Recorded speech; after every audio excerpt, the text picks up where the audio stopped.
بالله من الشیطان الرجیم بسم الله الرحمن الرحیم السلام علیکم و رحمت الله و برکاته. محترم برادران اسلام، آنگونه که ما میدانیم فهمیدیم یک برادری اسلامی ما دستگیری برای بیماران و محتاجان و مظلومان مقصد سعی شده است که حساب بانکی بسیار ما همچون گفتنیم که بسیار کار خوب کار بهترین خدا سفید جور کنین جوانمردان را زیاد کنن و کسانی که در این باوری ندارن مقصد که میخره میبره میاره گفتنیم که با خداوند عینیت رو گوهد تو به نیت خیر به نیت دستگیری یک بنده مظلوم که دادی انشاءالله رحمان خداوند خیلی تر قبول میکنه. بعد او کسی که او پلی دادگی تر خورد و برد و در دیگه خیرش کرد صرفش کرد و سوال جوابش همون میدانه خودش قیامت. انا بعدا آدمایی که مقصد ست ممت عیدمی همون ما دادمو ما گفتمو ما گرفتمو ما یادم کردم این در باب مینت میگوید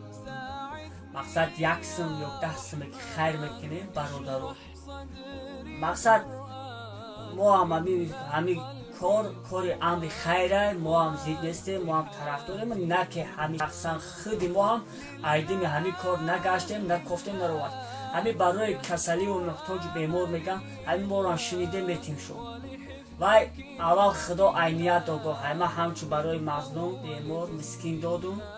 خداوند انشاءالله رحمان خیر قبول میکنه. بعد آدمی که ایره به نیتی برای بیمار گرفت و در دیگر راه خیرش کرد خودش میدونه قیامت است. انا برای همون برادرها خاصتا از براس خدا خیر کنه دیگه وای میخره میبره میاره دیگه دمدمی اینه بعد در یگان جا گفتن در کار نیستی فلانچه پول جمع کرد برای نمیکدام کسلی ما ساتم دادم ما ساتم دادم همه ای با در باب مینت هم میتونه مثال دستی مظلم و بیمار و خیر با یتیما هم حضرت پیغمبر بسیار خواستن با یتیما مثال توجه زیاد داشتن. هر مظلوم میگه که بیترس از آه مظلومان که در وقتی دعا کردن اجابت از جانب حق و استقبال می آید. صد باشید که الله خداوند تن جان ساعت داده با دعا میکنه که همه مردم مورد خداوند نگهبان باشه برای روز باید کنه دستگیری مسلمان همه روزه در بیماری در وضعبینی در مخلوقی انشاءالله رحمان برادرایی که خیر میکنن انشاءالله خیرشون قبول میشه.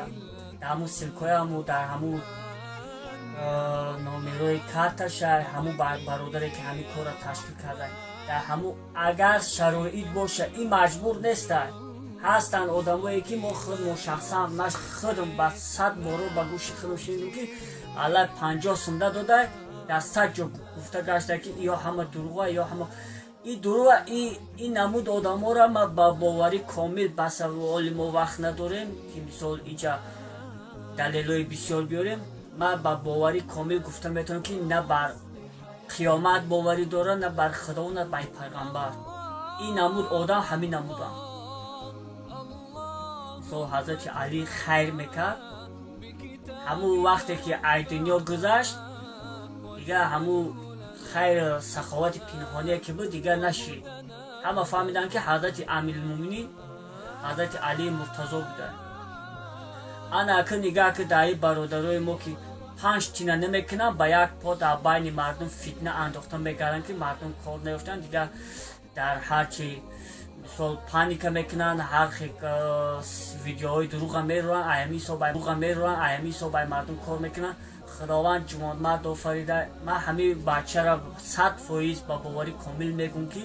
این بچه را خداوند جوانمرد آفریده این عقیده و این چیزی که در کلی اومد در کلی هر یک جوانمرد نیست. مقصد وقت چه گم میکنم بسیار وقت ایدم یک مثال ای مردم جمع میکنه میبره در او کسلی و بیماری ایران به خاطر قیامت چه